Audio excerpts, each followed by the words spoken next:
এই গোবর নড়ি দেখিছো তো? গোবর জড়ি, ওই গরুর এই গোবর দিয়ে যে গোবর নড়ি তৈরি হয়। আমার বাড়িও আছে। আছে তো? তো তুমিও তোমার বাড়ি ধরো, তুমি দুভাগের তরকারি আর একটা ভাত রান্না করলি, তোমার ক পিস গোবর নড়ি লাগে এটা আনুমানিক? আমি বলতে বাড়ির লোক জানে, তো তবু একটা আনুমানিক তোমার এক এক দু পিসই তো হবে না রান্না। ওই ধরো 10-12। দাদু, ও দাদু, একটু কথা বলতাম। চলো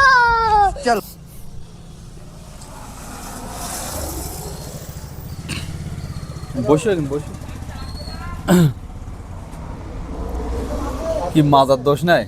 মাথার দোষ না, শরীর খারাপ ছিল। ও আচ্ছা দাঁড়ালে তুই অসুবিধা। আচ্ছা আচ্ছা, বলছি আমরা ওই বুড়ো লোকেদের কাজ টাজ দেই, বুঝতে পেরেছো? বয়স্ক লোকেদের আমরা কাজ দেই, তা ওই সেরম কাজ করতে পারবা? ভালো কাজ আছে, কাজ খুব বাম্পার কাজ, কাজ শুনলি পার। এখান থেকে এর আগেও অনেক লোক পাঠাইছি। বিষয় হচ্ছে এই যে গ্যাসের এখন সংকট, গ্যাস গ্যাস পাওয়া যাচ্ছে ভালো?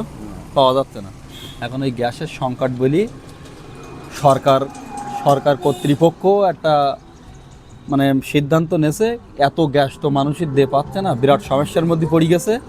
তার জন্যেই একটা পদ্ধতি তৈরি করেছে।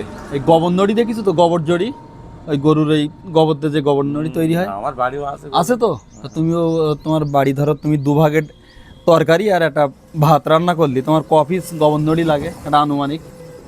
আমি বলতে বাড়ির লোক জানে, তো তবু একটা আনুমানিক তোমার এক এক দু পিসই তো হবে না রান্না। ওই ধরো 10-12। 10-12 পিস লাগবে। আর এ যা তৈরি করেছে মাল, এক পিস গোবর নড়িতে রান্না হয়ে যাবে, এক পিস, স্রেফ এক পিস গোবর নড়িতে। কিন্তু বিষয় হচ্ছে সেই মাল জোগাড় করতে হবে, তার জন্যই লোক প্রথমে ওইটা ওরা আগে পরীক্ষা নিরীক্ষা করে দেখিছে যে মাল রেডি আছে, কোনো সমস্যা নেই, মাল তৈরি করি চেকও করিছে, কোনো দিকতে কোনো ত্রুটি নেই।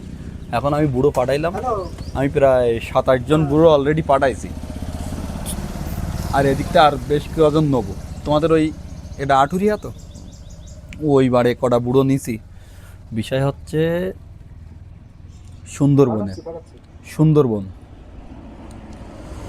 বাঘের যে পায়খানা, বাঘেরা পায়খানা করে না, বাঘের পায়খানাতে তোমার ওই দুটো করে পাটকাঠিতে কি কুঞ্চিতে একটা করে গোবর নড়ি যদি দেওয়া যায় এক পিস, আর ওতে কি কেমিক্যাল লাগাবে, কিন্তু দরকার বাঘের পায়খানা, তোমার এক পিস গোবর নড়িতে তোমার ভাত তরকারি সব হয়ে যাবে, আরও হাফ গোবর নড়ি হইতে বেশি যাবে। এতে তোমার ওই যে গ্যাসের সংকট, গ্যাস যে সংকট দেখা দিয়েছে, এটা তোমার পুরো একদম কমে যাবে এক পিস মালে। তোমার তখন আর সরকারের আমার আর তেল মাখানির দরকার হবে না। এখন এখান থেকে আমি বেশ কিছু লোক পাঠাইলাম, আর আরও কিছু লোক দরকার। 35,000 টাকা মাইনে আছে। শুধু তোমার কাজ হবে বাঘ কোন জায়গায় পায়খানা করেছে সেখানে লাল ফেলাক পুঁতি তোমার সেখান থেকে সাইড হয়ে যাইতে হবে। আমরা কার্ড মানে একটা করে কার্ড দিয়ে দেবো, সেই কার্ড দেখালেই তোমাদের সব কমপ্লিট হয়ে যাবে। এর আগেও অনেক লোক পাঠাই।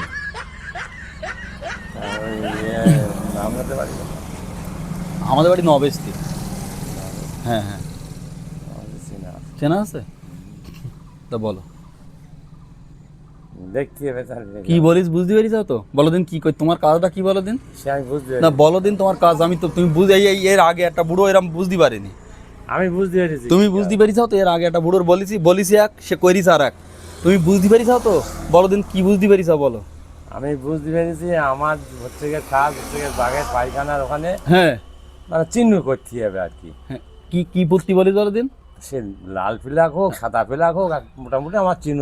হ্যাঁ হ্যাঁ হ্যাঁ হ্যাঁ, সঠিক বলেছেন, আপনার বুদ্ধি ভালো। বাঘ যেখানে পায়খানা করবে সেই জায়গায় তুমি ওইটা চিহ্নিত করি চলে যাবা। এবার ওই ও কুড়ুই না আসার দায়িত্ব আর একজনের।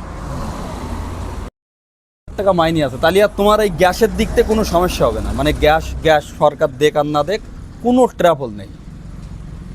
যাবা যে দিকে আমাদের দিক থেকে একা গেলেই হবে, আর একজন না হলে। তা আমি এদিক থেকে লোকজন ফিট করব, আর তুমি হ্যাঁ যাবা তো? তাই তোমার নাম লিখতে হবে। নাম আমার লিখতে হবে না। না না, নাম না লিখলি তোমার আমি তখন জোগাড় করব। এবার সরকার আমার বলবে যে তোমার জোগাড় করা হয়ে গেছে, মানে সরকার লিখতে হবে না। আমার হচ্ছে গিয়ে আমি নবেসি, তোমার বাড়ি আমি নবেসি সবার চিনি। আমার তুমি আছে ওখানে নবেস্তি সবার চেনো তো? আমার পরিচিতি আছে। না না, তুমি তো নবেস্তি সবার চেনো। বিষয় হচ্ছে নামটা লিখলে হয়ে যাবে। নামটা লিখি তোমার, তাহলে আমি খবর দেবো নি। নাম লেখার দরকার নেই, আমি বলি তো তুই দুটা লোক জোয়ার করো। হ্যাঁ, যদি লোক হয় আমি হ্যাঁ। একা যাবো না, পরিষ্কার কথা আমি বাংলায় বলতে। বাংলায় বলো তুমি। আমি একা যাবো না। হ্যাঁ যদি আমাদের এই আমার আর্টিস্ট এই জায়গা থেকে যদি দু একজন হয় হ্যাঁ তার সঙ্গে আমি যাব। তুমি আমার কোনো জায়গায় ঠিকানা বলে দিচ্ছি, হ্যাঁ। তুমি বুঝাচ্ছ না? না ও চিনি না, তুমি এমনি গ্রামের নাম বলো, আমার কারোর নাম টাম বলতে হবে না। আমার এই গ্রাম হচ্ছে আটদিয়া, এই বাজারের পাশে আচ্ছা ঠিক আছে, তোমার আমি বলবানি, আমি গেছি খোঁজ পাশে বাড়ি। খোঁজ নেবানি। কিন্তু বিষয় তুমি তোমার আর একটা কাজ করতে পারো, তুমি যদি লোক দেখিয়ে দিতে পারো, তোমার একটা লোক প্রতি 500 কোটি টাকা পাবা, একটা লোক প্রতি। তুমি ধরো তুমি এইটা কি বুঝতে পেরেছো, তুমি দুটো বুড়ো যদি দেখো, বলার সাথে সাথে তুমি দুটো বুড়ো দেখবা, তুমি 1000 টাকা পেয়ে যাবা। তুমি বলো দিন এইবার যে কিভাবে দেখবা, ধরো তার গিয়ে বললে বাংলায় বলবা, কি বলবা? ওই বিবরণ আমার তো এটা একটু বলো, ওইটা বলো। আমার ভুল হলে আমি আবার ধরি দেবো আমি আবার ভুল হলে। ভুল হবে না আমার। না সেইটা একটু বলো, ধরো তুমি গেলে সেটা বলো, কি বলবা? একটা বুড়ো তুমি সামনে পেলে, যাত্রা তো বলবো না, না। আমার চিনাহুনুর মধ্যে। হ্যাঁ হ্যাঁ হ্যাঁ যে আমরা চিনাহুনুর মধ্যে হ্যাঁ, কি বলবা? 4-5 জন যাই। কি বলবা? হ্যাঁ, আমি যা বলেন এইগুলো বলবো। সেইটা তুমি একটু বলো, যদি ভুল হয় তো আমি এবার গোসাই ঠিক করে যাবো। আমার ভুল হবে তো কেন? সেইটা একটু তুমি বলো, যে একদম সামনে এসে গেল একজন, তার কি বলবা? বলবো বিবরণগুলি যে এই ঘটনা, এই বেটা তো যদি যাও হ্যাঁ তাহলে চলো, যে এইরকম এই টাকা মাইনি হবে, হ্যাঁ দিনে দেখিয়ে হবে, হ্যাঁ ওই মানে বাঘের পায়খানা, হ্যাঁ ওটা চিহ্নিত করতে হবে, করলি হ্যাঁ 35,000 টাকা করে মাসে দেবে। হ্যাঁ, একদম এলোক দেখতে পারবে, ডাকবো একটু একবার দেখি ডাকবো। আমি চিনাহুনুর মধ্যে হাই করবি। দাদা শোন যাও, দেখি একটু এলোক আমার বাড়ি এই বাজারের পাশেই বাড়ি। এলোকের না, ওই সাইকেল রাখো, ওই জায়গায় সাইকেল রাখো, এলোকের বলি দেখি।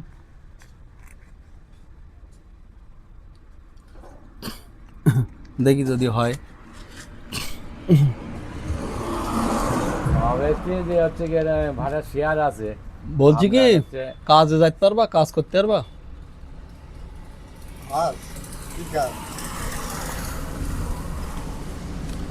আমি আরো লোক নিয়ে যাবো, আরো লোকের নিয়ে যাচ্ছি।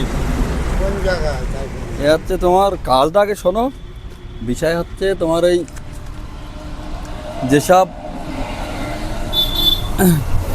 এদিক ফেরো, এদিক ফিরি বসি, তাহলে ভালো হবেন, কথা বলার দিক থেকে সুবিধা হবেন। মনে করো এ লোক তো শুনিছে, তুমি তো সব শুনলে। এই গ্যাস তো এখন পাওয়া যাচ্ছে না, গ্যাস পাওয়া যাচ্ছে, গ্যাস না, গ্যাসের সংকট। তাই ওই গবন্নড়ি তৈরি করবে কোম্পানির থেকে, সরকার কোম্পানির থেকে একটা করে গবন্নড়ি। এমনি ভাত রান্না করতে গেলে তো গবন্নড়ি 10-12 খান করে লাগে। আর এই বাঘের পায়খানাতে গবন্নড়ি তৈরি করি, কি কেমিক্যাল দেবে, এক কান গবন্নড়িতে তোমার প্রায় বাড়ির গোষ্ঠী সমত লোকের 8-10 জন লোকের রান্না বাড়া সব হয়ে যাবে, আরও হাফ গবন্নড়ি বেঁচে যাবে। এখন এই বাঘের সুন্দরবনে বাঘের যেখানে পায়খানা করেছে সেটা চিহ্নিত করতে হবে, করি তুলি ওই পায়খানা ওরা গোছায় এনে উই দিয়ে তোমার গবন্নড়ি করি অলরেডি সাপ্লাই দেবে। এবার এই লোক যাবে বলছে, তুমি যদি যাও তাহলে আমি যাব, আমার তো সময়ই নেই। তুমি কারণ আমি বলি শোনো, আমার সময় নেই। কেন? তিনটি নাতি ভাটায় কাজ করছে, হ্যাঁ আমার ইট গাছই দিতে হয়। তুমি কাজটা কি শুনি চাও তো? হ্যাঁ। কি কাজ বলো দিন? এই ভুল করছে অনেক লোক, বলো দিন কি কাজ? বুঝতে পারিস, কিন্তু তথাপি আমার উপায় আমি নেই। তুমি গেলে না ঠিক আছে, তুমি দুটো লোক তো দেখিয়ে দিতে পারবা, কিন্তু বিষয়টা কি তুমি বলো আগে। ওই গভর্নরই বললেন হ্যাঁ মানে কি করতে হবে বলো দিন? ওই কেমিক্যাল দিয়ে বানাইতে হবে, এই তো। কেমিক্যাল দিয়ে বানাইতে হবে, কেমিক্যাল দিয়ে বানাইতে হবে, কি বলো দিন? কি দিয়ে কেমিক্যাল দিয়ে বানাবে, কি বলো দিন? কেউ বলো বুঝতে পারি যাও তো, বুঝতে না পারলি গোলাই ফেলবা বলো। তুমি যদি নাও যাও, তুমি দুটো বুড়ো দেখি দিই কানি, বুড়ো প্রতি 500 টাকা পাবা। এ লোক তুমি বুঝতে পারি যাও। দেখবানি, আমি যদি হয় বলবানি। তোমরা যদি দুজন যাইতে পারো তাহলে আরো ভালো হবে। এ লোক ফেলা তুমি চিহ্নিত করবা। আমার মরার সময় নেই, কারণ ছখানা ফর্মা চলে, ও তাদের মাল আমার কাছেই দিতে হয়। আবার এই তোমাকে পাটা উঠি গেলি, আচ্ছা ঠিক আছে, আর একদম তাহলে থাক, মাঘ মাস পর্যন্ত যাইতে হবে না মানে তবে তোমরা চেষ্টা তুমি করবো তোমাদের লোক দেখি। হ্যাঁ লোক দেখি দিই কানি। তাহলে হাতে হাত দাও, কেননা না হাত দাও, তুমি যে বাঘের ভয় করুনি, তোমার যে বাঘের যে ভয় করুনি এইটাই ধন্যবাদ, যে তোমরা বাঘের ভয় করুনি, তোমরা যে একটা রেডি হয়ে তোমরা মানে যে একটা এমনি তুমি বক্সিং খেলিছো কোনো সময় বক্সিং? না ঠিক আছে না, চলো চলো আমরা চলে যাই।